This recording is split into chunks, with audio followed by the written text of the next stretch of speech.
Electronic পদ্ধতিতে সমঝোতা স্মারক সই করল যুক্তরাষ্ট্র ও ইরান। নিজ নিজ পক্ষে সই করলেন দুই দেশের প্রেসিডেন্ট। স্বাগত জানিয়েছেন বিশ্ব নেতারা।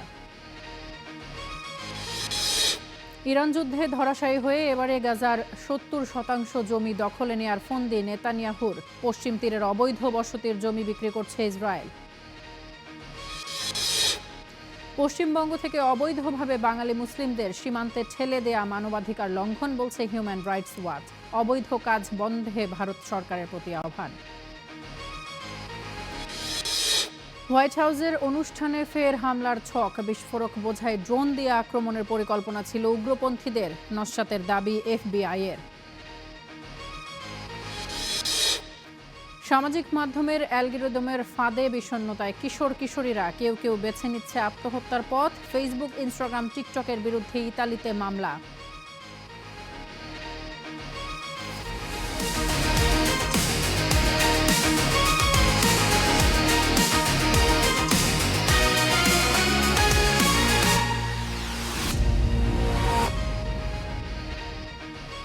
আপনারা দেখছেন স্টার নিউজ। তাসফিয়া তামান্না স্বাগত জানাচ্ছি স্টার ওয়ার্ল্ডে। এতক্ষণ শিরোনামগুলো শুনছিলেন।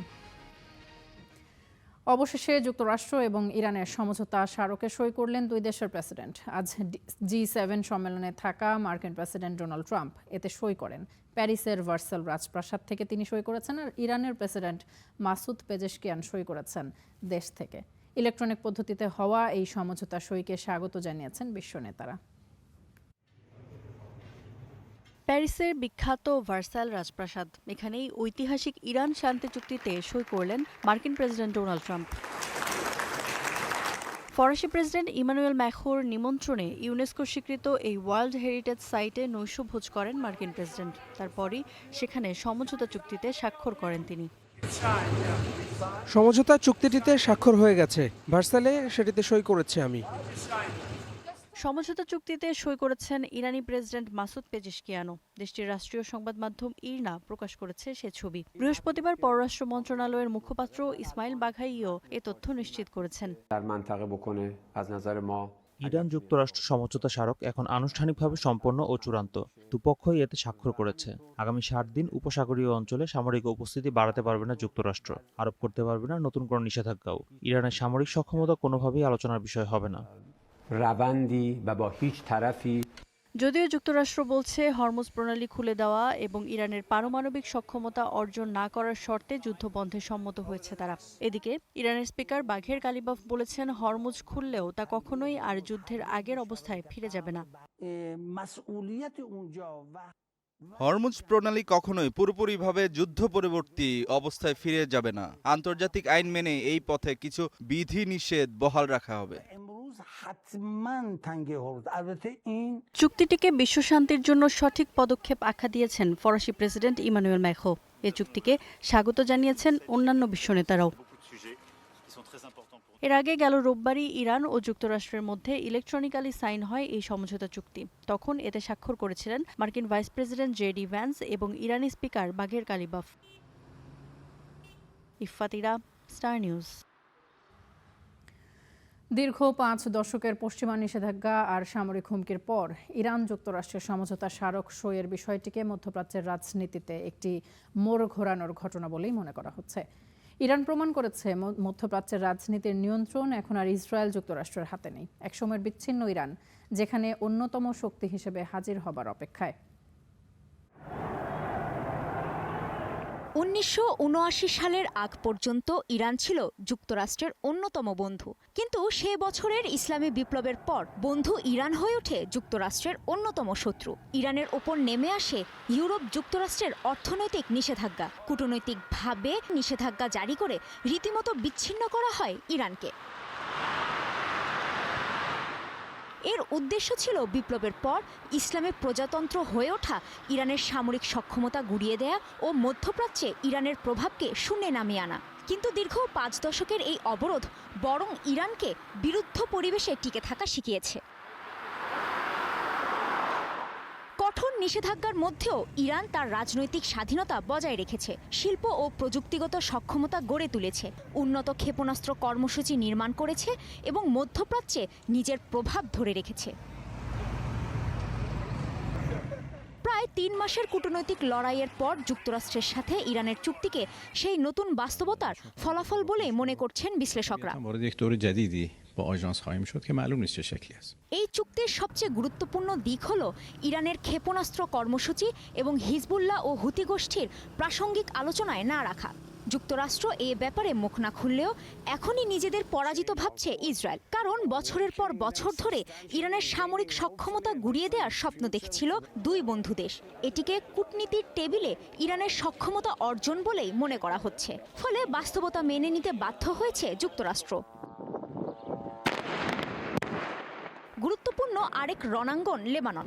ইরান যুক্তরাষ্ট্র দুই পক্ষই বলছে সব রণাঙ্গনে যুদ্ধ বন্ধ করাই চুক্তির অন্যতম দিক, কিন্তু লেবাননের বেলায় সেটি মানতে রাজি নন নেতানিয়াহু, যা ইঙ্গিত দিচ্ছে মধ্যপ্রাচ্যে নীতির ক্ষেত্রে মার্কিন আর ইসরায়েলি স্বার্থ এখন আর এক বিন্দুতে মিলছে না। এটিকে ইরানের সাফল্য বলেই মনে করা হচ্ছে, যা অতীতে কখনো ঘটেনি। সেই হরমুজে এবার ইরান ও আঞ্চলিক দেশগুলোকে একটি সমন্বয়ের ব্যবস্থার কথা ভাবা হচ্ছে। এখানেও ইরানের ভূমিকারই স্বীকৃতি দিতে বাধ্য হলো যুক্তরাষ্ট্র। সব মিলে ইরান প্রমাণ করেছে যে মধ্যপ্রাচ্যের রাজনৈতিক সমীকরণ নির্ধারণের একক এখতিয়ার আর ইসরায়েল যুক্তরাষ্ট্রের হাতে নেই।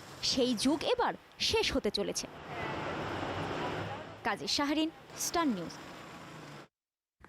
ইরান যুদ্ধে ধরাশায়ী নেতানিয়াহু এবারে গাজা উপত্যকার ৭০% ভূমি দখলে নেয়ার পথে হাঁটছেন।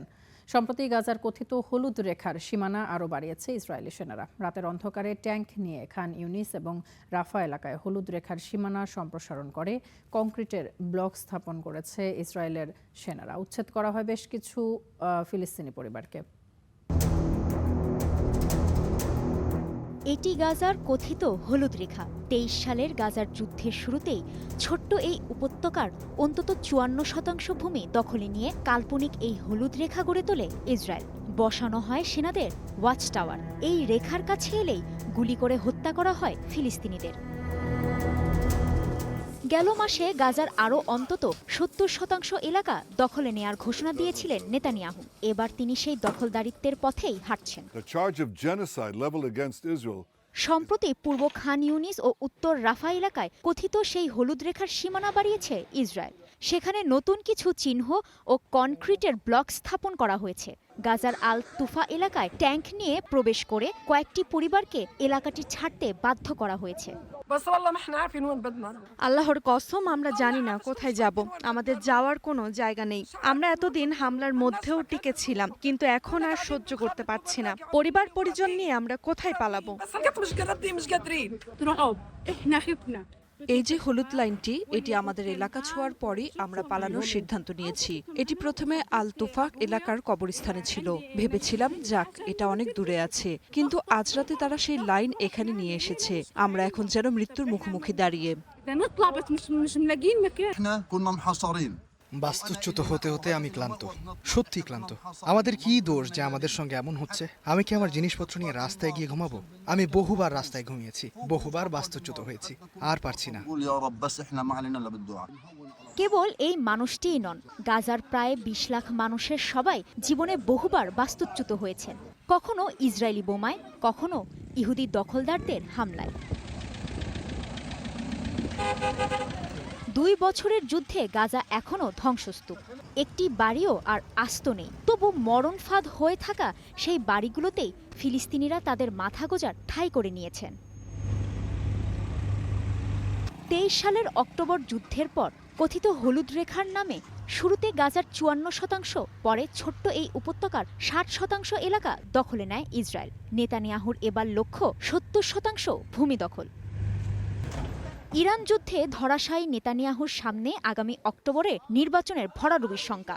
আর ফিলিস্তিনিদের শঙ্কা হলো গাজার 70% ভূমি দখল করে কট্টরপন্থী ইহুদিদের ভোট টানার পথে হাঁটতে চাইছেন নেতানিয়াহু। কাজী শাহরিন, স্টার নিউজ।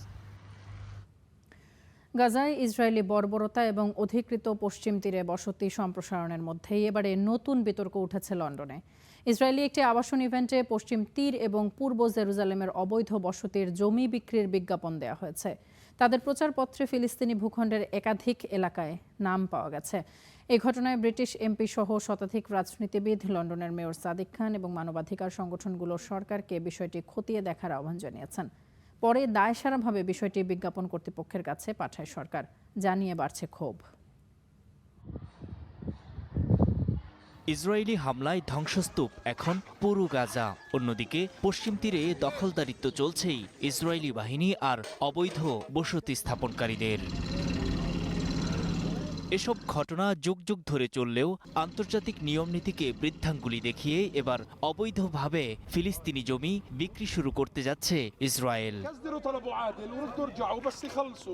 দখলদার দেশটির আবাসন কোম্পানি ও উদ্যোক্তারা উত্তর লন্ডনে এই নিয়ে আয়োজন করেছে একটি অনুষ্ঠানের, যেখানে অধিকৃত পশ্চিম তীর ও পূর্ব জেরুসালেমের অবৈধ বসতিতে জমি বিক্রি করতে চাইছে তারা। তাদের প্রচারপত্রেও মিলেছে এর সত্যতা।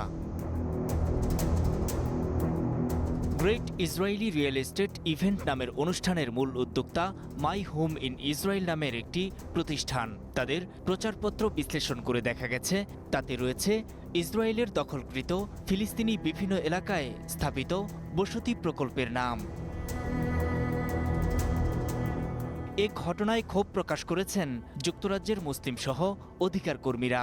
সেই সঙ্গে ব্রিটিশ পার্লামেন্টের এমপি সহ শতাধিক রাজনীতিবিদ ও নাগরিক সংগঠন অনুষ্ঠানটি বন্ধের আহ্বান জানিয়েছে। সেই সঙ্গে লন্ডনের মেয়র সাদিক খানও উদ্বেগ প্রকাশ করে পুলিশের সঙ্গে যোগাযোগ করেছেন। গত সপ্তাহে এমপি ম্যাকডোনাল্ড সহ 101 জন রাজনীতিবিদের স্বাক্ষর সংবলিত একটি চিঠি পাঠানো হয়েছে পররাষ্ট্র সচিবকে। এতে বলা হয়েছে এই অনুষ্ঠানটি ইসরায়েলের ঔপনিবেশিক সম্প্রসারণ প্রকল্পের সঙ্গে জড়িত। অনুষ্ঠানটি বন্ধের আহ্বানও জানিয়েছিলেন তারা। প্রাথমিক প্রমাণ রয়েছে সেখানে অবৈধ বসতির জমি বিক্রির বিজ্ঞাপন দিচ্ছিল। এটি আইনের পরিপন্থী। এ বিষয়ে সরকারকে ব্যবস্থা নিতে হবে। এই ইভেন্টের বিরুদ্ধে বিক্ষোভ হয়েছে লন্ডনে। ফলে সরকার বিষয়টি অ্যাডভার্টাইজিং স্ট্যান্ডার্ডস অথরিটিতে পাঠায়, কিন্তু কোনো অভিযোগ করেনি। সরকারের এমন দায়সারা অবস্থানকে হাস্যকর কৌশল বলে সমালোচনা করেছে অ্যামনেস্টি ইন্টারন্যাশনাল। অবশ্য প্রতিবাদের মুখে আয়োজকরা কিছু ভুল স্বীকার করেছে, সংশোধন করেছে তাদের ব্রুশার। এর আগে একই ধরনের অনুষ্ঠান হয় কানাডার টরন্টো ও যুক্তরাষ্ট্রের নিউ ইয়র্কে। আন্তর্জাতিক এই রোড শোতে অংশগ্রহণকারীদের স্বপ্নের বাড়ি খোঁজার আহ্বান জানাচ্ছে ইসরায়েলি আবাসন উদ্যোক্তারা। ইসরায়েলি অবৈধ দখলদারিত্ব ও ফিলিস্তিনিদের উপর হামলার ঘটনায় সম্প্রতি যুক্তরাজ্য, ফ্রান্স ও কানাডা সহ পশ্চিমা 6 দেশ 6টি ইসরায়েলি প্রতিষ্ঠান এবং এক ব্যক্তির বিরুদ্ধে নিষেধাজ্ঞা দিয়েছে। এর মধ্যেই এমন ঘটনা ঘটল লন্ডনে। নূর মোহাম্মদ, স্টার নিউজ। সমঝোতা স্মারকের আওতায় ইরানকে তেল এবং জ্বালানি বিক্রি শুরু করার অনুমতি দেবে যুক্তরাষ্ট্র, এমনটা জানিয়েছেন এক ঊর্ধ্বতন মার্কিন কর্মকর্তা। সূত্রটি জানিয়েছে, আগামীকাল শুক্রবার আনুষ্ঠানিকভাবে সমঝোতা স্মারক সই হবার পর ইরানের তেল বিক্রির উপর নিষেধাজ্ঞা তুলে নেওয়ার বিষয়টিও কার্যকর হবে। এদিকে মার্কিন নৌবাহিনীর কঠোর অবরোধ ভেঙে প্রায় 2 মাস পর প্রথমবারের মতো তেল রপ্তানি শুরু করেছে Iran. Maritime intelligence farm tanker টাস্কার্স জানায়, ইরানের 2টি সুপার ট্যাঙ্কার প্রায় 38 লাখ ব্যারেল তেল নিয়ে নৌ অবরোধ ভেঙে গন্তব্যের উদ্দেশ্যে যেতে সক্ষম হয়েছে। এছাড়া আরও একটি ট্যাঙ্কার 10 লাখ ব্যারেল তেল নিয়ে বন্দর ছেড়েছে। সুইজারল্যান্ডে মার্কিন ইরান ঐতিহাসিক সমঝোতা স্মারক স্বাক্ষরের মাত্র 2 দিন আগেই এই নাটকীয় অগ্রগতি ঘটল।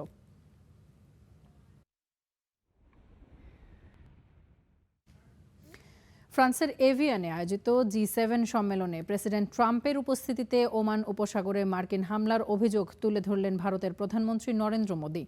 হরমুজ প্রণালীতে বাণিজ্যিক জাহাজ চলাচলে বাধা এবং এর মানবিক ক্ষতি নিয়ে উদ্বেগ প্রকাশ করেন তিনি। সম্প্রতি মার্কিন অবরোধ অমান্য করার অভিযোগে ওমান উপসাগরে 3টি তেলবাহী ট্যাঙ্কারে হামলা চালায় যুক্তরাষ্ট্র। এর মধ্যে একটি ট্যাঙ্কারে মারা যান 3 ভারতীয় নাবিক। 3টি জাহাজেই বিপুল সংখ্যক ভারতীয় নাবিক ছিলেন। G7 সম্মেলনে দেয়া বক্তব্যে যুক্তরাষ্ট্রের নাম উল্লেখ না করে মোদী জানান, বিশ্ব বাণিজ্যের স্বার্থে হরমুজ প্রণালীর মতো গুরুত্বপূর্ণ সমুদ্র পথ নিরাপদ রাখা এবং নাবিকদের নিরাপত্তা নিশ্চিত করা সবার দায়িত্ব। যে কোনো পরিস্থিতিতে নিরপরাধ এবং বেসামরিক মানুষের জীবন রক্ষার আহ্বান জানান ভারতের প্রধানমন্ত্রী। ভ্যাটিকানের সেন্ট পিটার স্কোয়ারে সাপ্তাহিক সাধারণ সভায় বৈশ্বিক শান্তির পক্ষে জোরালো আহ্বান জানিয়েছেন পোপ লিও চতুর্দশ। ইউক্রেন যুদ্ধের নিন্দা জানিয়ে পোপ একে অত্যন্ত বেদনাদায়ক বলে আখ্যা দেন। তিনি বলেন, এই যুদ্ধে অসংখ্য নিরীহ প্রাণ ঝরেছে, উদ্ধারকারীরা নিহত হচ্ছেন এবং আগুনে পুড়ে ছারখার হচ্ছে ঐতিহাসিক গির্জা এবং সাংস্কৃতিক ঐতিহ্য। সংকট সমাধানে বিশ্ব নেতাদের অবিলম্বে আলোচনার টেবিলে বসার তাগিদ দেন তিনি। তবে মধ্যপ্রাচ্য প্রসঙ্গে আশার বাণী শুনিয়েছেন পোপ লিও। যুক্তরাষ্ট্র এবং ইরানের মধ্যকার সমঝোতা সইকে স্বাগত জানিয়ে একে ধৈর্যশীল কূটনীতি এবং আলোচনার ইতিবাচক ফল বলে উল্লেখ করেছেন তিনি। এর আগে ইরান যুদ্ধের সমালোচনা করায় মার্কিন প্রেসিডেন্ট ডোনাল্ড ট্রাম্পের অসন্তোষের মুখে পড়লেও এই কূটনীতিক সাফল্যকে সাধুবাদ জানিয়েছেন pope. Arrivano invece notizie dolorose sulla guerra in Ucraina. Ukraine যুদ্ধ নিয়ে আমরা ক্রমাগত উদ্বেগজনক খবর পাচ্ছি, যা দিন দিন আরও ছড়িয়ে পড়ছে। সেখানে অসংখ্য নিরীহ মানুষ প্রাণ হারাচ্ছেন, উদ্ধারকারীরা নিহত হচ্ছেন, আগুনে পুড়ে ধ্বংস হচ্ছে ঐতিহাসিক গির্জা ও সাংস্কৃতিক ঐতিহ্য। আমি সবাইকে এই যুদ্ধ বন্ধের জন্য প্রার্থনা করার আহ্বান জানাচ্ছি। আসুন আমরা ঈশ্বরের কাছে প্রার্থনা করি যেন তিনি আলোচনার পথ উন্মুক্ত করেন, হিংসা বিদ্বেষ দূর করেন এবং একটি ন্যায়সঙ্গত ও স্থায়ী শান্তি প্রতিষ্ঠা সম্ভব হয়। Invito tutti a pregare perché questa guerra finisca. আপনারা দেখছেন স্টার ওয়ার্ল্ড, ফিরছে একটু পর।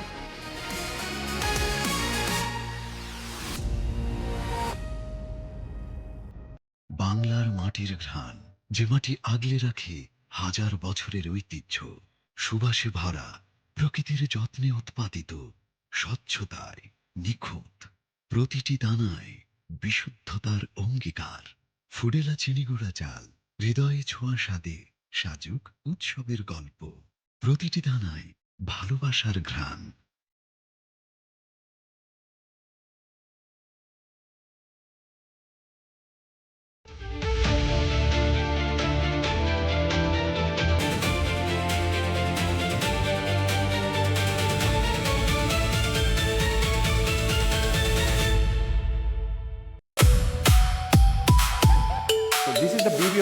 নেইমার আসলে ব্রাজিলের সবচেয়ে বড় তারকা। ব্রাজিলের হারে এখন অনেক প্রেসার। ওয়েট করছি হেক্সা হওয়ার জন্য, তখন আমি 7 আপ দেখাবো। অল টাইম লিজেন্ড হচ্ছে মেসি। ওকে দেখলে কেমন জানি এটা ভালো লাগে আমার।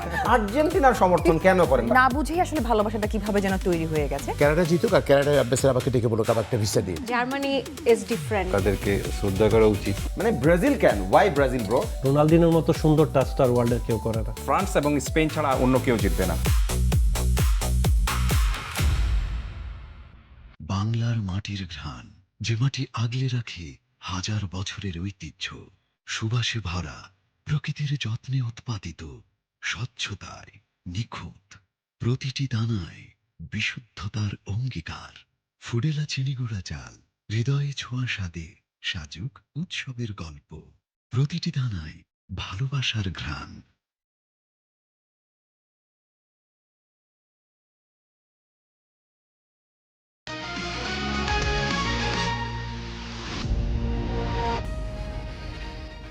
আপনারা দেখছেন স্টার ওয়ার্ল্ড, সাথে থাকার জন্য ধন্যবাদ।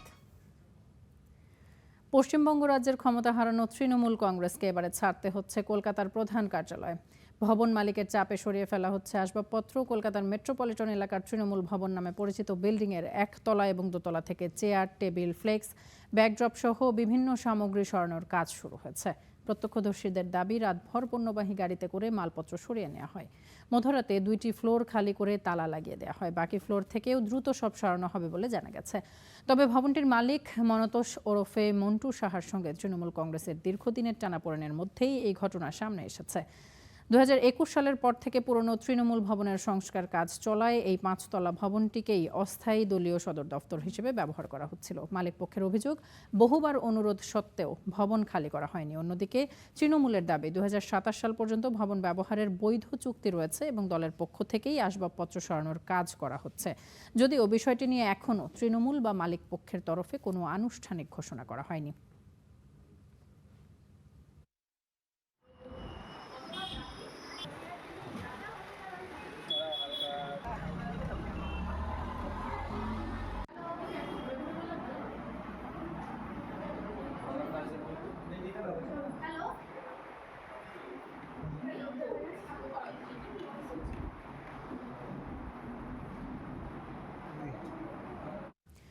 পশ্চিমবঙ্গ থেকে অবৈধভাবে বাঙালি মুসলিমদের সীমান্তে ঠেলে দেওয়ায় মানবাধিকার লঙ্ঘন বলছে আন্তর্জাতিক মানবাধিকার সংস্থা হিউম্যান রাইটস ওয়াচ। আইনি প্রক্রিয়া ছাড়া এভাবে হাজার হাজার মানুষকে জোরপূর্বক বিএসএফের ঠেলে দেওয়ার ঘটনায় গভীর উদ্বেগ প্রকাশ করেছে সংস্থাটি। হিউম্যান রাইটস ওয়াচ জানায়, পশ্চিমবঙ্গ রাজ্য সরকারের ডিটেক্ট, ডিলিট অ্যান্ড ডিপোর্ট নীতির আওতায় এই মানবাধিকার লঙ্ঘনের ঘটনা ঘটেছে। বিজিবির বরাতে সংস্থাটি জানিয়েছে, গত 1 জুন থেকে এ ধরনের 21টি পুশিনের চেষ্টা প্রতিহত করা হয়েছে। এতে শিশু এবং অন্তঃসত্ত্বা নারীসহ 2 শতাধিক মানুষকে পুশব্যাকের চেষ্টা করে বিএসএফ।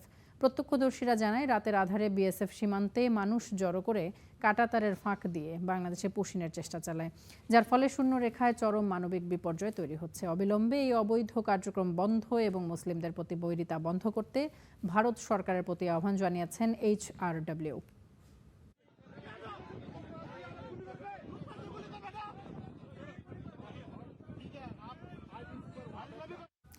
পশ্চিমবঙ্গে প্রথমবার ক্ষমতায় এসে রাজ্য জুড়ে ব্যাপকভাবে হকার উচ্ছেদ চালাচ্ছে বিজেপি সরকারের প্রতিবাদে রাজপথে নেমেছেন সাবেক মুখ্যমন্ত্রী মমতা বন্দ্যোপাধ্যায়।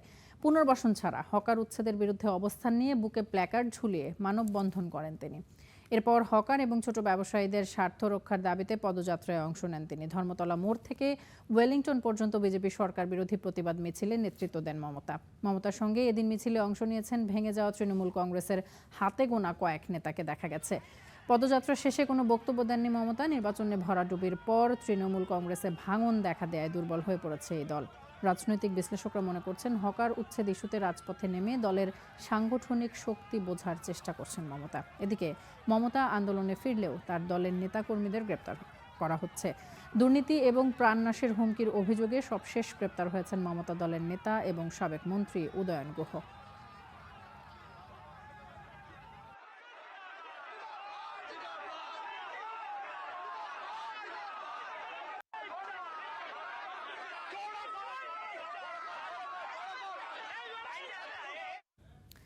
দর্শক, পশ্চিমবঙ্গের রাজনীতিতে আবারও সক্রিয় হয়েছেন সাবেক মুখ্যমন্ত্রী মমতা বন্দ্যোপাধ্যায়। মাঠে নেমেছেন হকারদের পক্ষে, মিছিল করছেন বিজেপি সরকারের উচ্ছেদ অভিযানের বিরুদ্ধেও। তার এই রাজপথের কর্মসূচিতে অংশ নিতে দেখা যায়নি দলের শীর্ষ নেতাদের। দলে ভাঙন দেখা দেওয়ার পর এখন মূলত কি ঘটছে তৃণমূলে, এছাড়া সীমান্তে পুশিনের চেষ্টার বিষয়টিও তো রয়েছে। এই সব বিষয় নিয়ে আরও তথ্য জানবো। যুক্ত হচ্ছি সহকর্মী সুজিত দুয়ারের সঙ্গে। সুজিত, শুভ সকাল আপনাকে। প্রথমেই জানতে চাই, হিউম্যান রাইটস ওয়াচ বলছে সীমান্তে পুশিন মানবাধিকার লঙ্ঘন। এখন পর্যন্ত পুশিনের পথ থেকে সরে এসেছে পশ্চিমবঙ্গ সরকার। তারা কি আসলে সরে এসেছে কিনা আদৌ? হোল্ডিং সেন্টারগুলোতে এখন কত সংখ্যক মানুষ আটকে রয়েছে সেটি একটু জানাবেন।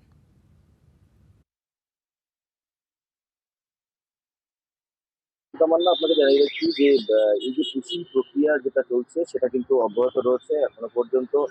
তবে কিছুটা হলেও কমে গিয়েছে আগের থেকে, অর্থাৎ যে তুলনায় পুশিং চলছিল সেটা অনেকটা কমে গিয়েছে বলে এমনটা বলা হচ্ছে। এবং পাশাপাশি আপনাকে জানিয়ে রাখি, এই মুহূর্তের শেষ যে ফিগার দেওয়া হয়েছে সেই ফিগার অনুসারে বসিরহাট সীমান্তে 335 জন রয়েছে, যার মধ্যে 148 জন পুরুষ, 99 জন মহিলা এবং 88 জন শিশু রয়েছে। এছাড়া মুর্শিদাবাদ সীমান্তে 19 জন, মালদহ সীমান্তে 9 জন, দক্ষিণ দিনাজপুর সীমান্তে 8 জন এবং বারুইপুর সীমান্তে 5 জন। এছাড়া বারাসাতে 3 জন, কোচবিহার, জঙ্গিপুরে 2 জন করে, বনগাঁ, সুন্দরবন এবং কৃষ্ণনগর সীমান্তে সেই সীমান্তগুলোতে রয়েছে 1 জন করে। অর্থাৎ এই যে সংখ্যাটা রয়েছে সেটা কিন্তু একেবারে 400 গণ্ডির মধ্যে। জেলার এখন পর্যন্ত 11টি যে হোল্ডিং সেন্টার, সেই হোল্ডিং সেন্টারে মানুষদের রাখা হয়েছে, যারা অনুপ্রবেশকারী হিসাবে এসেছিল তাদেরকে রাখা হচ্ছে। তাদের তথ্য যাচাইয়ের পর সীমান্ত দিয়ে তাদেরকে পাঠানো হচ্ছে তাদের নির্দিষ্ট দেশে। তবে সেটা তথ্য যাচাইয়ের পরেই কিন্তু করা হচ্ছে। ইতিমধ্যেই পশ্চিমবঙ্গের যে মানবাধিকার সংগঠন রয়েছে APDR এবং হিউম্যান রাইটস ওয়াচ, তারা কিন্তু মুখ খুলতে শুরু করেছে। তারা বলছেন যে এই যে পুশিং প্রক্রিয়া, অর্থাৎ এদেশ থেকে বাংলাদেশে যাদেরকে পাঠানো হচ্ছে তাদের তথ্য ঠিকঠাক যাচাই করা হচ্ছে না, বা তারা প্রত্যেকে বাংলাদেশি নাগরিক নয় এমনটা কিন্তু বলা হচ্ছে। এবং তারা ইতিমধ্যে এটা নিয়ে কিন্তু একটা আইনি প্রক্রিয়ার মধ্যেও যেতে পারেন। তবে আপনাকে জানিয়ে রাখি যে এই যে পুশিং প্রক্রিয়া যথেষ্ট কমেছে এবং মূলত বসিরহাটের যে সীমান্ত থেকে পুশিং করা হচ্ছে সেটা হচ্ছে বাংলাদেশের দিক থেকে দেখতে গেলে সাতক্ষীরা জেলার কালীগঞ্জ, এই যে সীমান্ত সেই সীমান্ত থেকেই বেশিরভাগ মানুষকে পুশিং করে দেওয়া হচ্ছে বা ফেলে দেওয়া হচ্ছে। সুতরাং বিএসএফ এর তরফে এবং অসংখ্য ধন্যবাদ। এবারে একটু মমতা প্রসঙ্গে যেতে চাই। মমতা বন্দ্যোপাধ্যায় তার রাজনীতি থেকে এখন একটু কিছুটা বিচ্ছিন্ন। তার রাজনীতি আসলে এখন কোন দিকে এগিয়ে নিতে চাচ্ছেন, বিস্তারিত আপনার কাছ থেকে একটু জানতে চাই।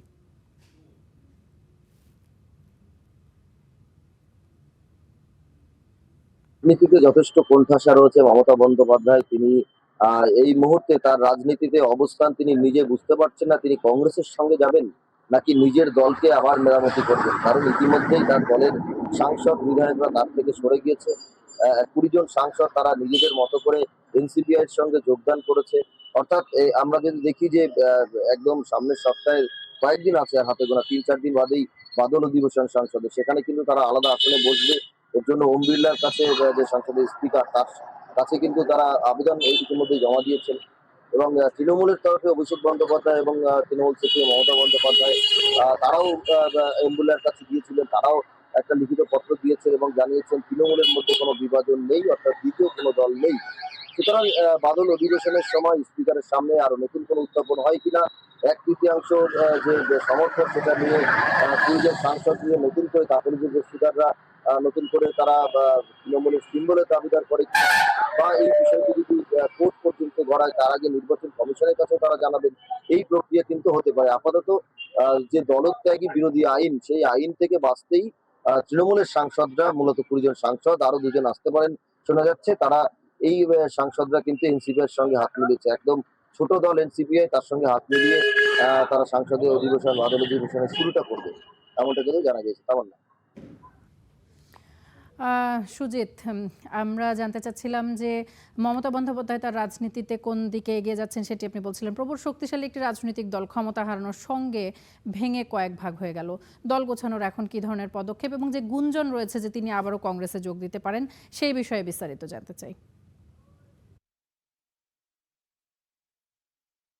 দেখুন, মমতা বন্দ্যোপাধ্যায় কিন্তু কংগ্রেস নেত্রী হিসাবেই পরিচিত ছিল যখন তিনি তৃণমূল ছাত্র পরিষদ করতেন, অর্থাৎ কংগ্রেসের যে ছাত্র সংগঠন করতেন কলেজ থাকাকালীন। সেই সময় মমতা বন্দ্যোপাধ্যায় তিনি লড়াই করেছিলেন এবং 1993 সালের যে ভোটারদের নিয়ে যে আইন, অর্থাৎ ভোটাধিকার জন্য নির্দিষ্ট কার্ড, পরিচয়পত্র দিতে হবে, এই যে বিষয়, সেই বিষয় নিয়ে কিন্তু লড়াই করেছিলেন। সেই লড়াই এখনো পর্যন্ত একেবারে বলা যায় তার জীবনের অন্যতম বড় লড়াই, যেটা সিঙ্গুর লড়াইয়ের ক্ষেত্রেও দেখা গিয়েছিল।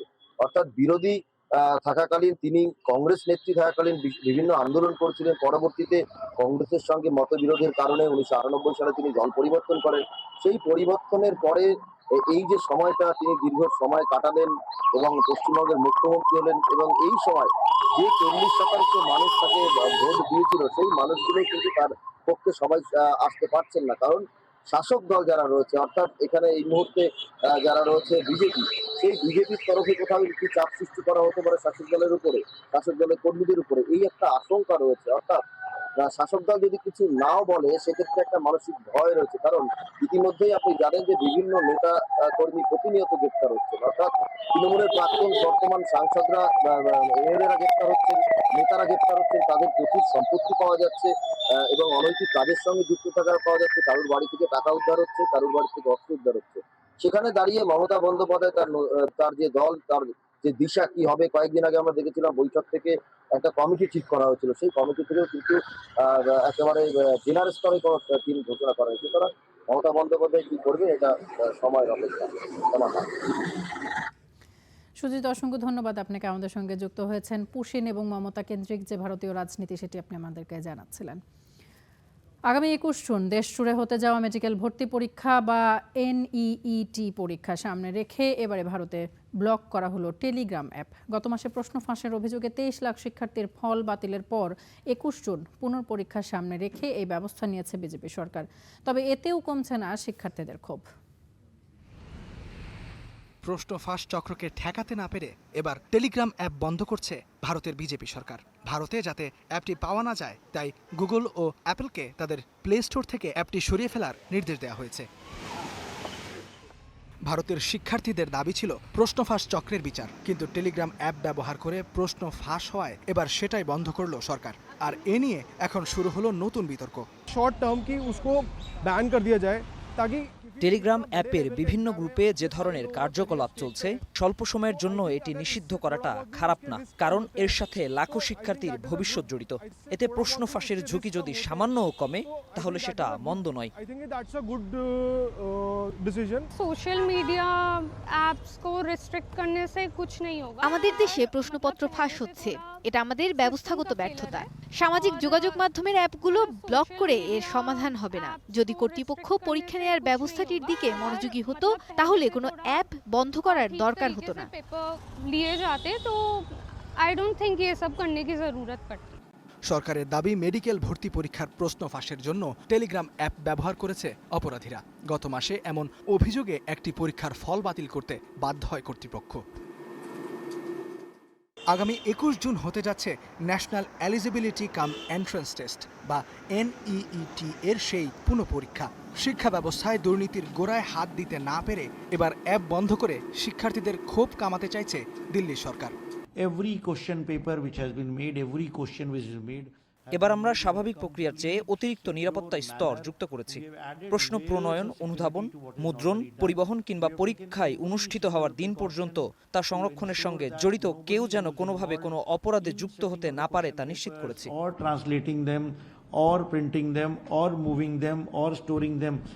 গত মাসে প্রশ্ন ফাঁসের অভিযোগ এবং 23 লাখ শিক্ষার্থীর পরীক্ষার ফল বাতিলের পর দেশব্যাপী আন্দোলন শুরু হয়। গেল 6 জুন দিল্লিতে সমাবেশ করে শিক্ষামন্ত্রী ধর্মেন্দ্র প্রধানের পদত্যাগ দাবি করে অনলাইন প্ল্যাটফর্ম ককরোচ পার্টি।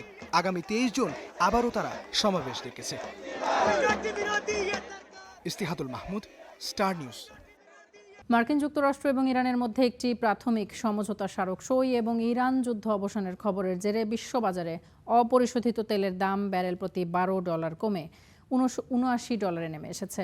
মার্কিন WTI তেলের দাম কমালেও বর্তমানে $76 বিক্রি হচ্ছে। এদিকে চাহিদা সামাল দিতে যুক্তরাষ্ট্রের বাজারে অপরিশোধিত তেলের মজুদ টানা কমে চলেছে। শেষ সপ্তাহে অপরিশোধিত তেলের মজুদ আরও 83,30,000 ব্যারেল কমেছে, যা বিশ্লেষকদের পূর্বাভাসের চেয়ে প্রায় দ্বিগুণ। এ নিয়ে গত 9 সপ্তাহে মোট 5,20,00,000 ব্যারেল তেল কমেছে।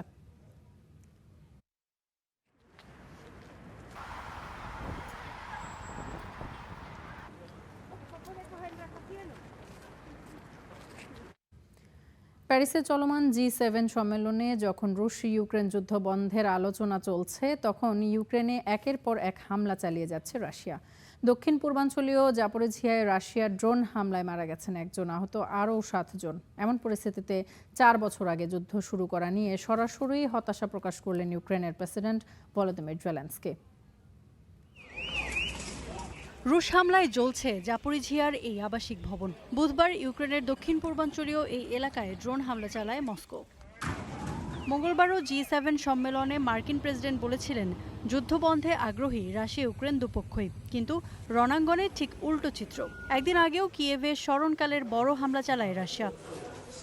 ইউক্রেনের প্রেসিডেন্টের বক্তব্যে ক্লান্তি স্পষ্ট। সরাসরি না বললেও 4 বছর আগে এই যুদ্ধ কেন শুরু করেছিলেন তা নিয়ে তার কণ্ঠে হতাশা। এখন যুদ্ধ বন্ধ করতে মরিয়া ইউক্রেন। রাশিয়ার উপর চাপ বাড়াতে মিত্রদের কাছে ধর্ণা দিচ্ছেন জেলেনস্কি। পুতিনের আশেপাশে অনেক মানুষ আছেন যারা তাকে আরো বড় যুদ্ধের দিকে ঠেলে দিচ্ছেন। এতে কত মানুষের প্রাণ যাবে, কত ক্ষতি হবে তা নিয়ে তাদের মাথা ব্যথা নেই। এত প্রাণহানি আর ক্ষয়ক্ষতি যদি হয় তাহলে এই যুদ্ধ শুরু করাই উচিত ছিল না। দেরিতে হলেও যুদ্ধ বন্ধের কথা ভাবা উচিত। তবে এখনো অনড় রাশিয়া। নতুন করে ইউক্রেনকে ইউরোপীয় ইউনিয়নের সদস্যপদ দেওয়ার তোড়জোড় চলছে। এতে যেন আরও আগ্রাসী হয়ে উঠেছে মস্কো। গেল কয়েক বছর ধরে যুক্তরাজ্য নতুন একটি সামরিক জোট গঠনের পক্ষে কাজ করছে, যেখানে ইউরোপের সবচেয়ে রাশিয়া বিরোধী দেশগুলোও থাকবে। ব্রিটেন নিজেও থাকবে, অন্তর্ভুক্ত করা হবে ইউক্রেনকেও। বর্তমানে রাশিয়াকে মাথায় রেখে ইউরোপীয় ইউনিয়ন তাদের পুরো সামরিক শক্তিকে ঢেলে সাজাচ্ছে। ইউতে ইউক্রেনে যোগ দেওয়ার অর্থ সেটাই দাঁড়াবে। ইউক্রেনের ন্যাটোতে যোগ দেওয়ার আকাঙ্ক্ষা আর ক্রিমিয়া উপদ্বীপ দখলকে কেন্দ্র করে 24 ফেব্রুয়ারি 2022 শুরু হয় রাশিয়া ইউক্রেন যুদ্ধ। 4 বছর পেরিয়ে গেলেও এখনও মেলেনি এই সংঘাত সমাধানের কোনো পথ। ইফফাতিরা, স্টার নিউজ। দক্ষিণ পূর্ব এশীয় দেশগুলোর জোট association of south east Asian Nations বা আসিয়ানের এবারের বৈঠক হচ্ছে রাশিয়ার কাজান শহরে। রাশিয়া এবং আসিয়ানের সম্পর্কের 35তম বার্ষিকী উপলক্ষে এবারের বৈঠকের আয়োজক মস্কো। 2 দিন ব্যাপী এই সম্মেলনে যোগ দিতে রাশিয়ার কাজান শহরে পৌঁছন Brunei, Cambodia, Indonesia, Laos, Malaysia, Myanmar, Philippines এবং সিঙ্গাপুর, থাইল্যান্ড, পূর্ব তিমুর, ভিয়েতনামের নেতারা। দীর্ঘদিন ধরে অংশীদার হিসেবে মস্কোর সঙ্গে সম্পর্ক বজায় রেখে আসছেন আসিয়ান নেতারা। এ উপলক্ষে এক বার্তায় রুশ প্রেসিডেন্ট পুতিন জানিয়েছেন, এই ফোরাম পারস্পরিক বাণিজ্য, বিনিয়োগ এবং শিল্প সহযোগিতা সম্প্রসারণের নতুন সুযোগ সৃষ্টি করবে।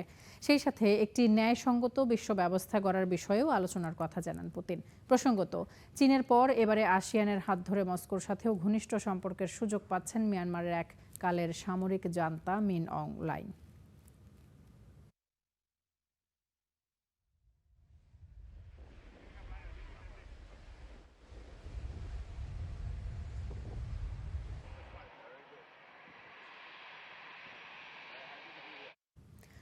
হোয়াইট হাউসে আয়োজিত একটি স্পোর্টস ইভেন্টে ড্রোন এবং স্নাইপার হামলার ষড়যন্ত্র নস্যাৎ করার দাবি করেছে যুক্তরাষ্ট্রের কেন্দ্রীয় গোয়েন্দা সংস্থা এফবিআই। বিস্ফোরক বোঝাই ড্রোন দিয়ে হামলার পরিকল্পনা করছিল একদল উগ্রপন্থী, তবে তাদের পরিচয় প্রকাশ করা হয়নি। এদিকে দেলাওয়ার অঙ্গরাজ্যের একটি হাসপাতালে বন্দুকধারীর হামলায় একজন নিহত এবং একজন আহত হয়েছেন। প্রেসিডেন্ট ট্রাম্পের ৮০তম জন্মবার্ষিকী এবং যুক্তরাষ্ট্রের স্বাধীনতার ২৫০ বছর, এই দুই উপলক্ষকে এক করে হোয়াইট হাউসের লনে আয়োজন করা হয় একটি martial art tournament. High profile এই আয়োজনকে ঘিরে হামলার ছক কষে একদল উগ্রপন্থী। যুক্তরাষ্ট্রের কেন্দ্রীয় গোয়েন্দা সংস্থা এফবিআইয়ের নথি বলছে, হামলাকারীদের পরিকল্পনা ছিল বিস্ফোরক বোঝাই ড্রোন দিয়ে অনুষ্ঠানস্থলে হামলা চালানো। উদ্দেশ্য ছিল ভিআইপি অতিথিদের আতঙ্কিত করে একটি নির্দিষ্ট বহির্গমন পথের দিকে ঠেলে দেওয়া। পরিকল্পনা ছিল সেই পথে ওঁত পেতে থাকা অস্ত্রধারীরা তাদের গুলি করে হত্যা করবে। কিন্তু পরিকল্পনাটি ফাঁস হলে ৫ জনকে গ্রেফতার করা হয়। শনাক্ত করা হয় ঘটনার সাথে জড়িত আরও ২৩ জনকে।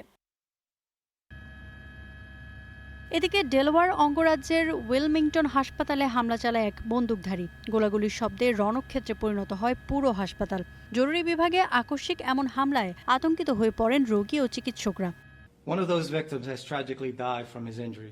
পুলিশ ঘটনাস্থলে পৌঁছে দুজন গুলিবিদ্ধ ভুক্তভোগীকে উদ্ধার করে। দুর্ভাগ্যবশত তাদের একজন চিকিৎসারত অবস্থায় মারা গেছে। সন্দেহভাজন হামলাকারী এখনও পলাতক। আমরা তার পরিচয় নিশ্চিত করতে এবং তাকে গ্রেপ্তার করতে সক্রিয়ভাবে কাজ করছি। রোগী ও চিকিৎসকদের সুরক্ষায় হাসপাতালটি সাময়িকভাবে লকডাউন করা হয়েছে। সিসিটিভি ফুটেজ বিশ্লেষণ করে হামলাকারীর সন্ধানে অভিযানে নেমেছে police. Iffat Ira, star news. ইতিহাসের ভয়াবহ দাবানল ছড়িয়ে পড়েছে যুক্তরাষ্ট্রের মায়ামিতে। জনবসতির খুব কাছেই চলে এসেছে আগুন। এতে চরম আতঙ্কে দিন কাটাচ্ছেন বাসিন্দারা। দাবানল নিয়ন্ত্রণে হেলিকপ্টার দিয়ে অভিযান চালাচ্ছে দমকল বাহিনী। চরম উষ্ণ আবহাওয়ার কারণেই দাবানলের সৃষ্টি, বলছেন স্থানীয়রা। চারিদিক থেকে ধেয়ে আসছে ধোঁয়ার কুণ্ডলী, কালো ধোঁয়ায় ঢেকে গেছে পুরো আকাশ। এমন ভীতিকর দৃশ্যটি দেখা গেছে যুক্তরাষ্ট্রের পশ্চিম মায়ামির একটি আবাসিক এলাকায়। তীব্র গরম আবহাওয়ার কারণে দাবানলের আগুনে জ্বলছে মায়ামির বনাঞ্চল। জনবসতির অনেকটা কাছাকাছি চলে এসেছে আগুনের শিখা। দাবানল নিয়ন্ত্রণে কাজ করছে জরুরি বিভাগের হেলিকপ্টার। আতঙ্কে ঘরবাড়ি ছেড়ে রাস্তায় নেমে এসেছেন বাসিন্দারা। সামাজিক যোগাযোগ মাধ্যমে আগুনের খবর পেয়ে কর্মস্থল থেকে দ্রুত বাড়িতে ছুটে আসেন অনেকেই। নিজের প্রিয় পোষা প্রাণী আর শেষ সম্বলটুকু অক্ষত আছে কিনা তার শঙ্কা নিয়েই কাটছে প্রতিটা মুহূর্ত। প্রথমে আমি একটু উদ্বিগ্ন হয়ে পড়েছিলাম, কারণ তখন অফিসে ছিলাম। সামাজিক যোগাযোগ মাধ্যমে দেখলাম সবাই এ নিয়ে কথা বলছে। তার উপর আমার কয়েকটি বিড়াল বাড়িতে একা ছিল, তাই আমি চিন্তিত হয়ে পড়ি। সবকিছু ঠিক আছে কিনা তা দেখতে অফিস থেকে আগেভাগেই বের হয়ে আসি। বাসিন্দারা বলছেন, মায়ামির ইতিহাসে এমন ভয়াবহ আগুন তারা খুব কমই দেখেছেন। আমার জীবনে দেখা এটাই সবচেয়ে বড় ও ভয়াবহ আগুন। ধোঁয়ার কুণ্ডলী আর আগুনের তীব্রতা দেখলেই তা বোঝা যায়। আমি শুধু মনে প্রাণে প্রার্থনা করেছি যেন আবহাওয়াটা একটু বদলায়। আজ যদি জোরালো বাতাস থাকতো তবে এই আগুন এতক্ষণে আমাদের ঘরবাড়ি পুড়িয়ে ছারখার করে দিত। আগুনের এমন তাণ্ডব আর ধোঁয়ার মাঝেই অনেকে স্বাভাবিক রাখার চেষ্টা করছে নিজেদের জীবনযাত্রা। পরন্ত বিকেলে আগুনের ধোঁয়াকে পেছনে রেখে আউটডোর কোর্টে বাস্কেটবল খেলছেন একদল তরুণ। তবে পরিস্থিতির কিছুটা উন্নতি হলেও আতঙ্ক এখনও পুরোপুরি কাটেনি। দুপুরের দিকে পরিস্থিতি সত্যিই খুব খারাপ ছিল। নিঃশ্বাস নেওয়াই কঠিন হয়ে পড়েছিল। এখন ধোঁয়া থাকলেও আগের চেয়ে অবস্থা কিছুটা ভালো। আকাশ ও স্থলপথ দুই দিক থেকেই আগুন নিয়ন্ত্রণের চেষ্টা চালিয়ে যাচ্ছে মায়ামির দমকল বাহিনী। প্রকৃতির এই রুক্ষতার অবসান কাটাতে পারে এক পশলা বৃষ্টি। তার অপেক্ষায় এখন মায়ামির বাসিন্দারা। কাজী শাহরিন, স্টার নিউজ। বিশ্বকাপ ফুটবলের উন্মাদনার মাঝে যুক্তরাষ্ট্রের কানসাস সিটিতে শুরু হলো একটি মানবিক উদ্যোগ। ফিফা ফ্যান ফেস্টিভ্যালে খেলা দেখার পাশাপাশি গৃহহীন চার পেয়ে বন্ধুদের আপন করে নেয়ার সুযোগ পাচ্ছেন ফুটবল প্রেমীরা। স্থানীয় একটি প্রাণী কল্যাণ সংস্থার ব্যতিক্রমী এই উদ্যোগে 4 শতাধিক গৃহহীন কুকুরছানা খুঁজে পেল নতুন পরিবার। কুকুরের প্রতি ফুটবল ভক্তদের এমন ভালোবাসা বিশ্বকাপ উৎসবে যোগ করেছে ভিন্ন মাত্রা। পুরো যুক্তরাষ্ট্র যখন বিশ্বকাপের আনন্দে মুখর, তখন ক্যানসাস সিটিতে ফুটবলের পাশাপাশি আকর্ষণের কেন্দ্রে পরিণত হয়েছে একদল কুকুরছানা।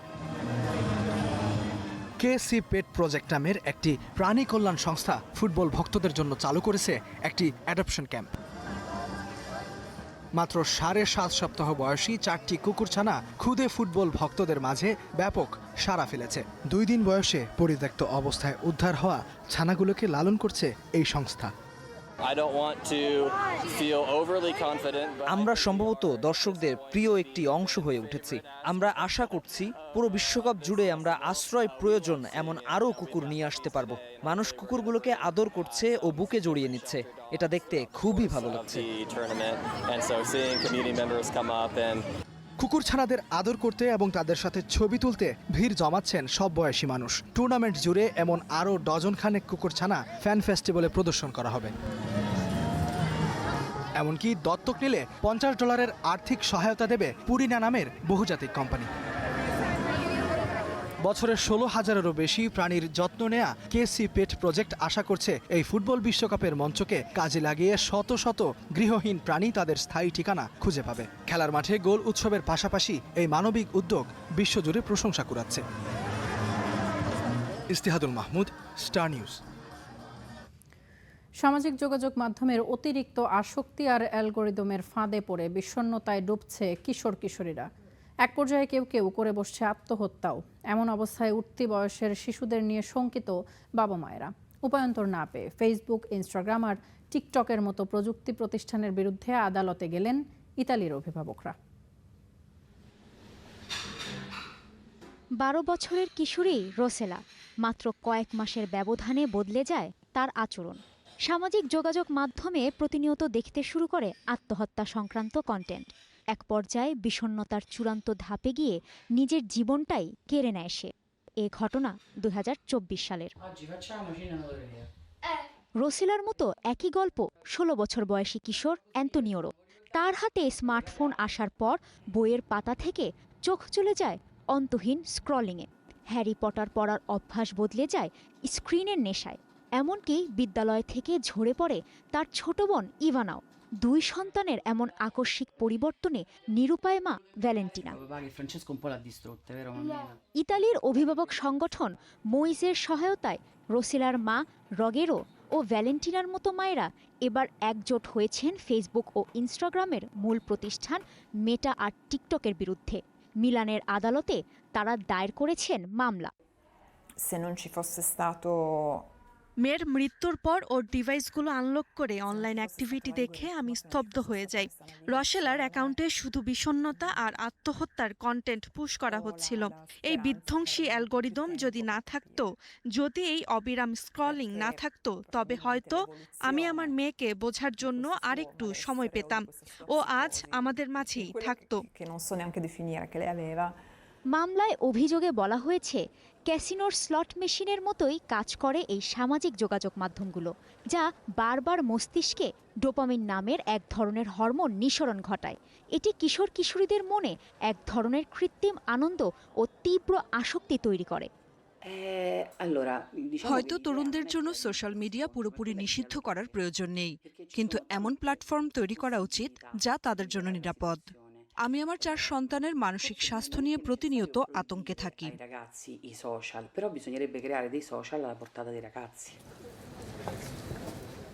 বিশ্ব স্বাস্থ্য সংস্থা সতর্ক করে বলেছে, কিশোরদের মধ্যে এই সোশ্যাল মিডিয়ার ঝুঁকিপূর্ণ ব্যবহার দিন দিন বাড়ছে, যা নষ্ট করছে তাদের ঘুম ও মানসিক স্বাস্থ্য।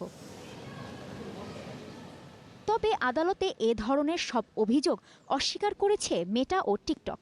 প্রতিষ্ঠান দুটির দাবি, মাদকের মতো মস্তিষ্কে আসক্তি তৈরির কোনো বৈজ্ঞানিক প্রমাণ নেই সামাজিক যোগাযোগ মাধ্যমের বিরুদ্ধে। এদিকে বিশেষজ্ঞরা বলছেন, শুধু প্রযুক্তিকে দোষ দিয়ে কিংবা সন্তানের ওপর কড়া নজরদারি চালিয়ে এই সমস্যার সমাধান সম্ভব নয়। সোশ্যাল মিডিয়া না থাকলে আমার রোগীরা কম কষ্ট পেত, এমনটা আমি বলতে পারি না। আর সন্তানদের উপর অতিরিক্ত নিয়ন্ত্রণ কোনো সুস্থ সমাধান নয়। কিশোর কিশোরীদের কাছ থেকে সবচেয়ে স্বাস্থ্যকর দূরত্ব হলো তাদের বিশ্বাস করা, নজরদারি নয়। শিশুদের শৈশব রক্ষায় ইতোমধ্যেই সরব ইউরোপ। ফ্রান্স, স্পেন, যুক্তরাজ্যের মতো দেশগুলো 16 বছরের কম বয়সী শিশুদের জন্য সোশ্যাল মিডিয়া নিষিদ্ধ ঘোষণা করেছে। গেল মার্চ মাসে মার্কিন আদালতও শিশুদের মানসিক স্বাস্থ্য সুরক্ষায় অবহেলার জন্য মেটা ও গুগলকে মোটা অঙ্কের জরিমানা করে।